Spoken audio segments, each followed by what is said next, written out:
Receiving direct knowledge or perception of the future, precognition, is another common psi ability with a long-standing history.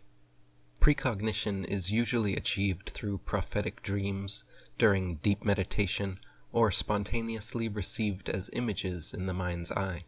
The existence of this paranormal ability, however, once again goes against the Newtonian grain and strikes close to the heart of people's conceptions of time and free will, because if precognition is real, then the future must in some sense be pre-written and determined.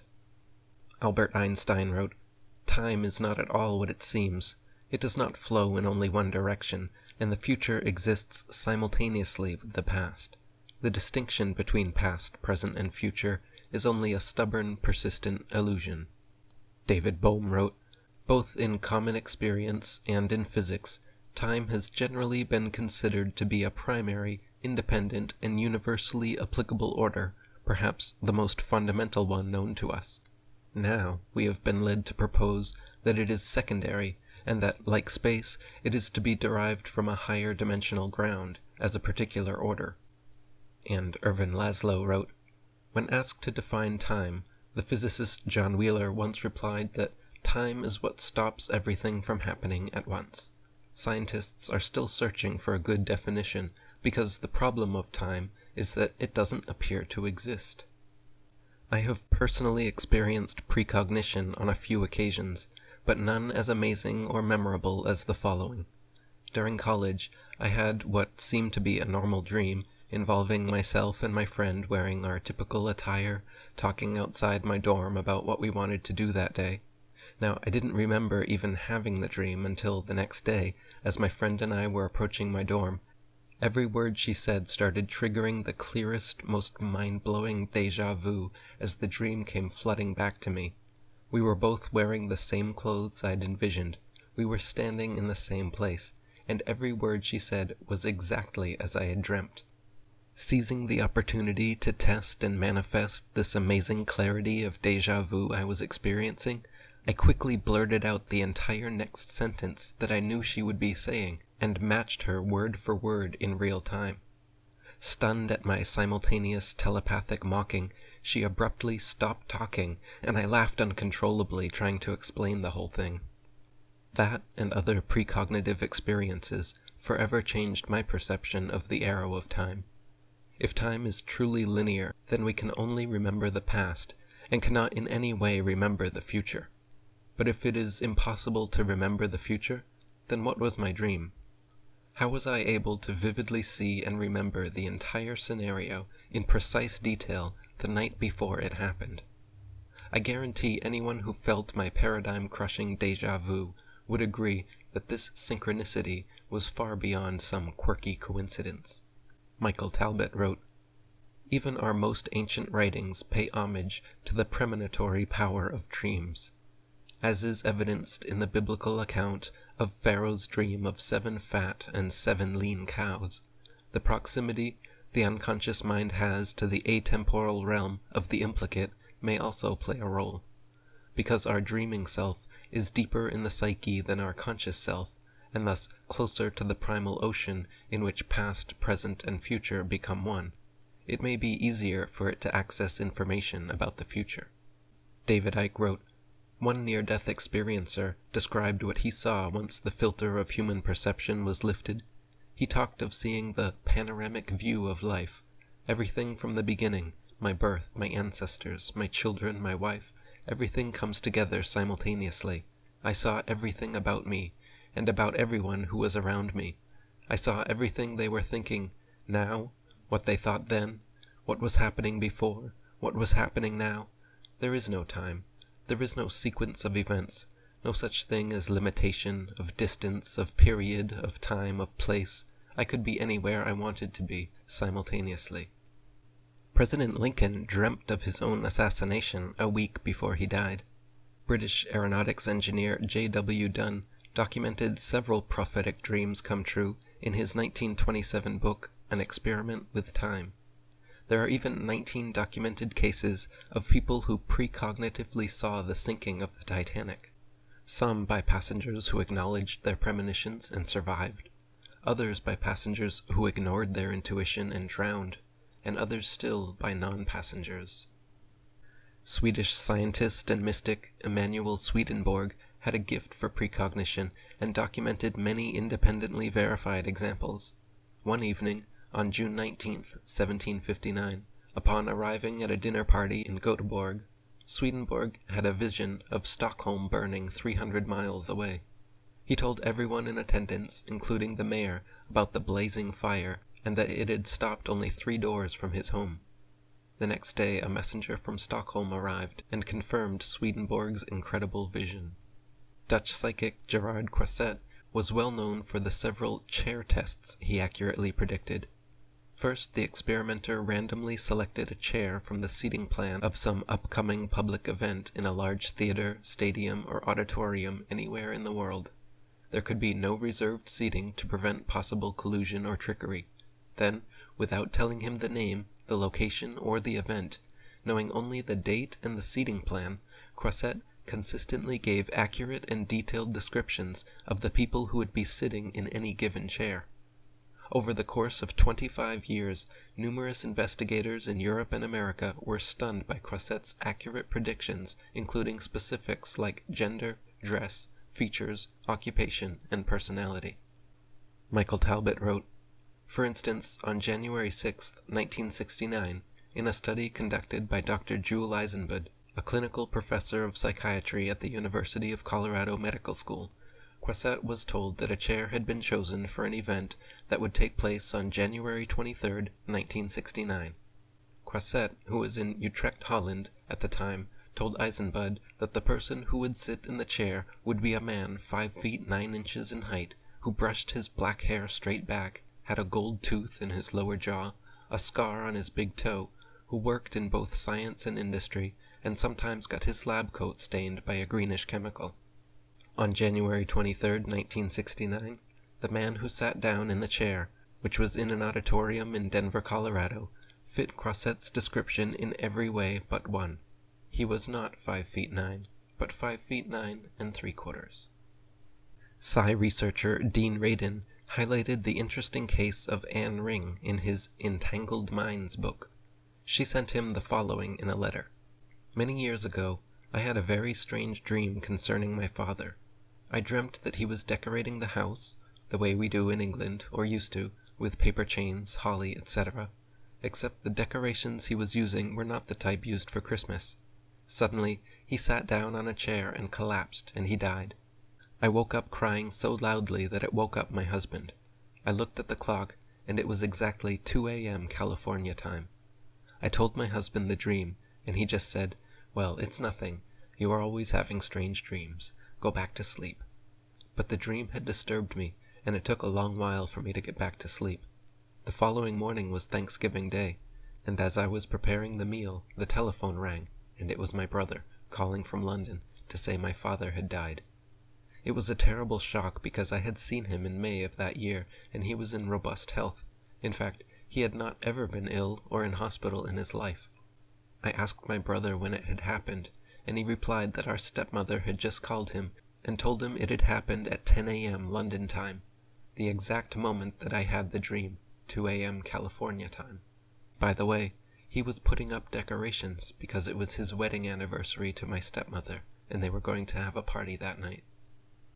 Dean Radin wrote, "How shall we interpret this experience? Is it a poignant coincidence, or is it a case of genuine clairvoyance?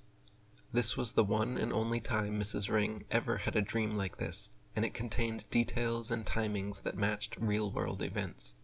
I've been told similar experiences by professors at major universities, by program directors at the NSF, and by generals in the Army.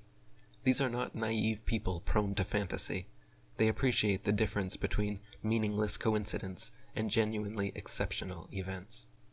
The most rigorous scientific study of dream psi ever took place at the Maimonides Medical Center in Brooklyn, New York. Over the course of several years, psychologists Montague Ullman and Stanley Krippner ran hundreds of in-house and at-home dream sessions with thousands of volunteers. Experiments usually involved trying to predict random images chosen by computer and displayed overnight in a locked room at the Dream Lab. Each day, volunteers attempted to dream of tomorrow's picture, then recorded their impressions for Ullman and Krippner to cross-check. In 2003, when British psychologists Simon Sherwood and Chris Rowe performed a meta-analysis of all the Maimonides' dream psi results, they found that the overall hit rate was associated with odds against chance of 22 billion to 1. Michael Talbot wrote, "In his work at the Dream Laboratory at Maimonides Medical Center, Montague Ullman, along with psychologist Stanley Krippner and researcher Charles Honorton, produced compelling evidence that accurate precognitive information can also be obtained in dreams. In their study, volunteers were asked to spend 8 consecutive nights at the sleep laboratory, and each night they were asked to try to dream about a picture that would be chosen at random the next day and shown to them. Ullman and his colleagues hoped to get 1 success out of 8, but found that some subjects could score as many as 5 hits out of 8. For example, after waking, one volunteer said that he had dreamed of a large concrete building from which a patient was trying to escape. The patient had a white coat on, like a doctor's coat, and had gotten only as far as the archway. The painting chosen at random the next day turned out to be Van Gogh's Hospital Corridor at St. Remy, a watercolor depicting a lone patient standing at the end of a bleak and massive hallway, exiting through a door beneath an archway. Other evidence, such as psychic forced choice experiments, also supports this idea that we can see into the future. These entail having participants guess the outcome of future events with calculable possibilities, like what playing card will turn up, or what dice number will roll. In 1989, the Maimonides Center's Charles Honorton and Diane Ferrari published a meta-analysis of all forced choice precognition experiments conducted since 1935. They found 309 studies with 50,000 participants, totaling 2 million trials, where the time between prediction and event ranged from milliseconds to a year. The results were surprisingly positive, with odds against chance of 10 million billion to 1. One of the most convincing and astonishing proofs of precognition was discovered when University of Amsterdam's Dr. Dick Bierman hooked several poker players to electrodermal instruments to test learned responses in gambling addicts. He found that they all registered rapid changes in electrodermal activity just before being handed their cards. Not only this, but the differences in EDA corresponded with the type of cards being drawn. When about to receive a bad hand, participants showed physiological activity indicating a heightened fight or flight response. When about to receive a favorable hand, their EDA calmed towards a relaxation response. This indicates that on a subconscious physiological level, somehow, we already know the future. Building on Bierman's work, Dean Radin also hooked volunteers up to electrodermal and other physiological instruments, heart rate, blood pressure, skin conductivity, etc., to test for recordable physical effects of anticipating future stimuli. In his experiment, volunteers would click a mouse button, wait 5 seconds, view a random picture displayed on their monitor for 3 seconds, then watch as the screen went blank for 10 seconds and began again. The images randomly shown were either tranquil photos, such as landscapes and nature scenes, or disturbing photos, such as autopsies and erotica. Lynn McTaggart wrote, "As expected, the participant's body would calm down immediately after he or she observed the tranquil scenes, and became aroused after being confronted by the erotic or disturbing. Naturally, study participants recorded the largest response once they'd seen the photos. However, what Radin discovered was that his subjects were also anticipating what they were about to see, registering physiological responses before they'd seen the photo. As if trying to brace themselves, their responses were highest before they saw an image that was disturbing. Blood pressure would drop in the extremities about a second before the image was flashed." Dean Radin wrote, "The idea of presentiment assumes that we are constantly and unconsciously scanning our future and preparing to respond to it. If this is true, then whenever our future involves an emotional response, we'd predict that our nervous system would become aroused before the emotional picture appears.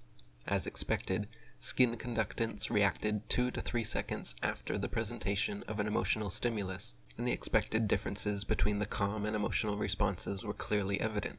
But the presentiment effect which was predicted to occur before the stimulus, was also observed. The skin conductance levels were virtually identical before the button press, but as soon as the button was pressed, they began to diverge in accordance with the future stimulus. Nobel laureate Kary Mullis had the opportunity to participate in Dean Radin's presentiment experiment and was quite impressed with the results.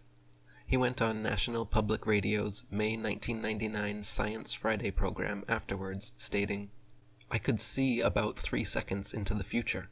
It's spooky. You sit there and watch this little trace, and about 3 seconds, on average, before the picture comes on, you have a little response in your skin conductivity, which is the same direction that a large response occurs after you see the picture. Some pictures make you have a rise in conductivity, some make you have a fall. He's done that over and over again with people. That, with me, is on the edge of physics itself, with time. There's something funny about time that we don't understand, because you shouldn't be able to do that." In 2004, psychophysiologist Roland McCready replicated Bierman and Radin's experiments and published his results in the Journal of Alternative and Complementary Medicine. With odds against chance of 1,000 to 1, he found that heart rate significantly slowed before future disturbing pictures, and that the brain responded differently before the two different types of stimuli. Dean Radin wrote, "Lest we forget what's going on in this experiment, it's useful to be reminded what these results mean. The brains of both men and women were activated in specific areas before erotic pictures appeared, even though no one knew in advance that those pictures were about to be selected. In other words, the brain is responding to future events." Given the controversial nature of this claim, Bierman discussed in detail alternative explanations for these results.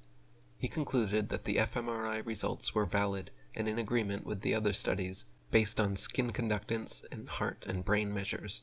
When you step back from the details of these studies, what you find is a spectacular body of converging evidence indicating that our understanding of time is seriously incomplete. These studies mean that some aspect of our minds can perceive the future. Not infer the future, or anticipate the future, or figure out the future, but actually perceive it. In ordinary states of consciousness, and without the aid of technology, most people are able to remember the past, but not the future. This has led to the philosophical idea of an arrow of time, shooting from past to future with us riding along the present. In altered states of consciousness, or with the aid of technology, however, many people, myself included, have been able to experience and remember future events in detail. Perhaps, then, it is more likely that time, as our ancient ancestors believed, is cyclic and infinite, not straight and finite. It seems that ultimately our consciousness exists outside of this time-space-matter explicate hologram, and therefore, under the right conditions, has the ability to access and experience anything in the implicate. Physicist David Bohm concurred and wrote that, "When people dream of accidents correctly and do not take the plane or ship, it is not the actual future that they were seeing. It was merely something in the present which is implicate and moving toward making that future. In fact, the future they saw differed from the actual future because they altered it. Therefore, I think it's more plausible to say that if these phenomena exist, there's an anticipation of the future in the implicate order in the present. As they used to say, coming events cast their shadows in the present. Their shadows are being cast deep in the implicate order." Michael Talbot wrote, "Such incidents strongly suggest that the future is not set, but is plastic and can be changed. But this view also brings with it a problem. If the future is still in a state of flux, what is Croisset tapping into when he describes the individual who will sit down in a particular chair 17 days hence? How can the future both exist and not exist?" Loy provides a possible answer. He believes that reality is a giant hologram, and in it the past, present, and future are indeed fixed, at least up to a point. The rub is that it is not the only hologram. There are many such holographic entities floating in the timeless and spaceless waters of the implicate, jostling and swimming around one another like so many amoebas. Such holographic entities could also be visualized as parallel worlds or parallel universes, says Loy. Thus, the future of any given holographic universe is predetermined, and when a person has a precognitive glimpse of the future, they are tuning into the future of that particular hologram only. But like amoebas, these holograms also occasionally swallow and engulf each other, melding and bifurcating like the protoplasmic globs of energy that they really are. Bohm's and Loy's descriptions seem to be two different ways of trying to express the same thing, a view of the future as a hologram that is substantive enough for us to perceive it, but malleable enough to be susceptible to change. Others have used still different words to sum up what appears to be the same basic thought. Cordero describes the future as a hurricane that is beginning to form and gather momentum, becoming more concrete and unavoidable as it approaches. Ingo Swann, a gifted psychic who has produced impressive results in various studies, including Puthoff and Targ's remote viewing research, speaks of the future as composed of crystallizing possibilities. The Hawaiian kahunas, widely esteemed for their precognitive powers, also speak of the future as fluid but in the process of crystallizing, and believe that great world events are crystallized furthest in advance, as are the most important events in a person's life, such as marriage, accidents, and death. Dr. David Hawkins wrote, "Time, then, is much like a hologram that already stands complete. It's a subjective sensory effect of a progressively moving point of view. There's no beginning or end to a hologram. It's already everywhere complete. In fact, the appearance of being unfinished is part of its completeness. Even the phenomenon of unfoldment itself reflects a limited point of view. There is no enfolded and unfolded universe, only a becoming awareness. Our perception of events happening in time is analogous to a traveler watching the landscape unfold before him. But to say that the landscape unfolds before the traveler is merely a figure of speech. Nothing is actually unfolding. Nothing is actually becoming manifest. There's only the progression of awareness. In fact, this is a holographic universe. Each point of view reflects a position that's defined by the viewer's unique level of consciousness. A hologram, we might say, is in and of itself a process. There's nothing fixed in a three-dimensional hologram. And what then of a four-dimensional hologram? It would include all possible instances of itself simultaneously.